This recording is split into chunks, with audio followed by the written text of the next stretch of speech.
El cine nació como una atracción de barraca de feria. Con el paso del tiempo, hubo quienes supieron ver su potencial y consiguieron dotar a esta atracción de sentido narrativo y artístico.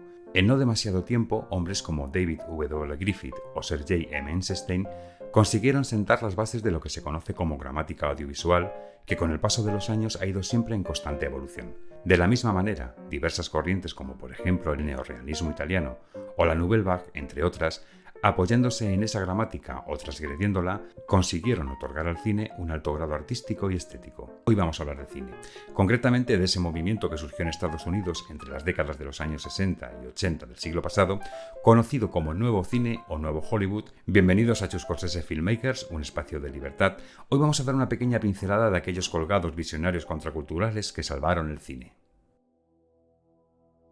En la década de 1960, el éxito de la era dorada del cine americano vio su declive. Las viejas fórmulas de la conocida como fábrica de sueños, consistentes en un control total por parte de los estudios de las producciones y sus criterios artísticos, así como el llamado Star System, empezaban a asumirse en un ocaso en gran manera provocado por una falta total de contacto con la realidad social que se vivía por parte de los grandes magnates cinematográficos, los cuales eran ya muy mayores y continuaban anclados en las viejas y conservadoras costumbres. Se seguían produciendo películas muy caras, algunas de ellas, si bien es cierto, con una gran acogida por parte de la crítica, no así por parte del público, que andaba pendiente de otros estímulos como la televisión.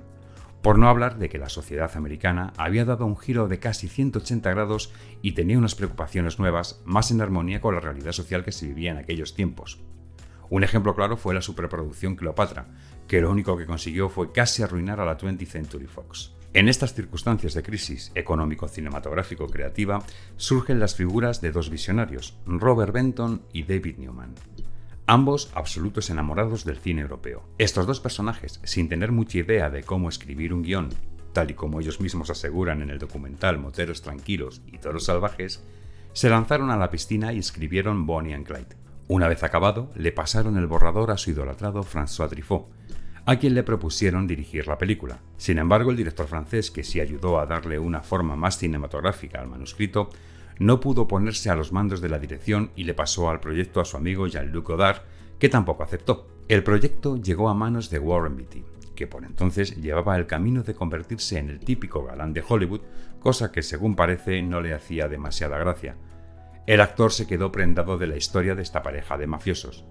Entendiendo que rompía con los cánones establecidos por la anquilosada industria americana y usando sus contactos, consiguió producir la película. El director elegido por Beatty fue Arthur Penn, con quien ya había trabajado anteriormente en el film Acosado en 1965. El resultado fue una película absolutamente rompedora, fresca, que hizo que el público acudiera en masa a las salas de cine. En ese mismo 1967 también se estrenó El Graduado, dirigida por Mike Nichols.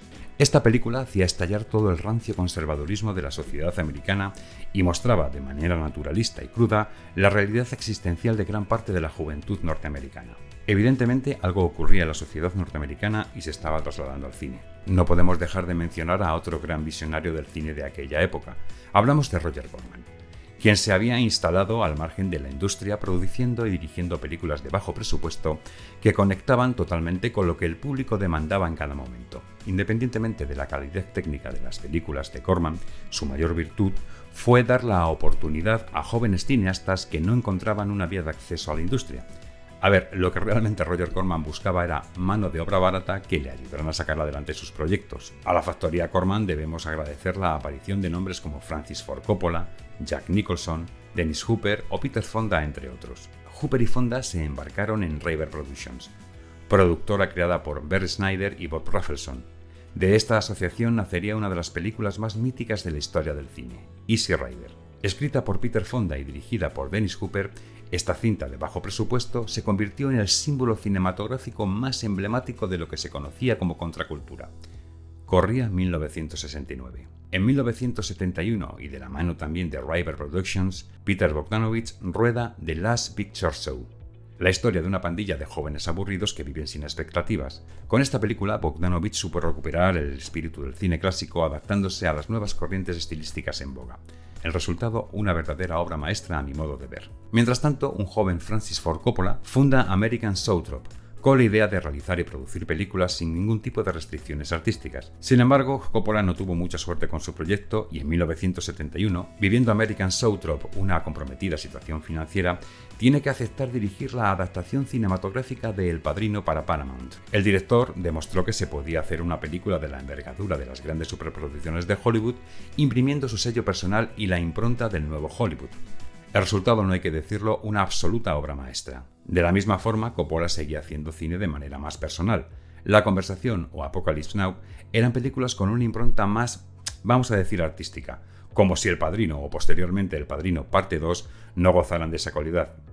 Pero dejemos a Coppola porque merecería un vídeo solo para él. Tampoco nos queremos extender mucho en el vídeo, ya que hemos dicho que iban a ser unas pinceladas de aquellos años de renovación en el cine americano.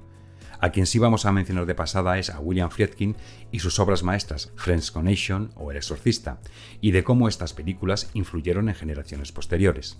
Pero vamos a dar un paso más y mencionaremos lo que se podría considerar una segunda hornada de cineastas que participaron en todo esto. Hablamos, como no, de Scorsese, De Palma, Lucas o Spielberg, entre otros. Hace muchos años leí una entrevista, creo recordar que fue en Fotogramas, y me parece que el entrevistado era Steven Spielberg. El director hablaba sobre esta generación de cineastas y de cómo habían influido para el cambio en la industria cinematográfica.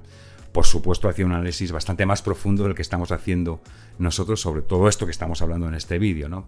Pero lo que se me quedó en la memoria a mí, lo que se me quedó grabado, fue que él mismo decía que de entre toda esa generación de cineastas, sin duda, el que más sabía de cine era Martin Scorsese. Scorsese nació en Queens, pero pronto su familia se mudó a Little Italy, en Manhattan. Un niño que creció bajo una fuerte influencia católica y las constantes complicaciones de salud debido a problemas respiratorios que le provocaban asma. Por culpa o gracias a esta circunstancia patológica, el joven Scorsese no podía relacionarse con los demás niños de su entorno de manera normal, con lo que su mayor distracción fue ir al cine de manera habitual con su familia. En una biografía cuenta que la primera película que vio fue Duelo al Sol, lo que hizo que se enamorara del séptimo arte. Con el paso del tiempo y debido seguramente a su condición de descendiente de emigrantes italianos, Scorsese empezó a sentirse atraído por el neorrealismo italiano. En concreto, parece que el cine de Roberto Rossellini fue fundamental en su decisión de estudiar cine en la Escuela de Arte de Nueva York. Allí realizó varios cortometrajes, entre los que destaca The Big Shave. En 1967 estrena ¿Quién llama a mi puerta?, un mediometraje protagonizado por el que a posteriori sería uno de sus actores fetiche, Harvey Keitel. Por supuesto que el joven Marty pasó por la factoría Corman realizando la película Bosca Alberta hasta que en 1973, de la mano de Warner Bros., dirigiera su primera gran obra maestra, Malas calles. Es con esta película donde un joven Scorsese empieza a desplegar realmente todo su talento estilístico que desarrollaría en posteriores cintas como Taxi Driver o Uno de los nuestros. Scorsese es sin duda el cineasta norteamericano que más ha influido en posteriores generaciones. Nos comprometemos a hacerle un vídeo dedicado exclusivamente a él. Pasemos ahora a otro de los directores más influyentes de la historia del cine. Nos trasladamos desde las oscuras calles de Nueva York a la soleada California y nos detenemos brevemente en la figura de Steven Spielberg. Este cineasta comenzó rodando cine desde niño con cámaras de Super 8 de su padre. Su primera gran oportunidad vino de la mano de Universal Pictures, que le encargó dirigir el telefilm El Diablo sobre ruedas.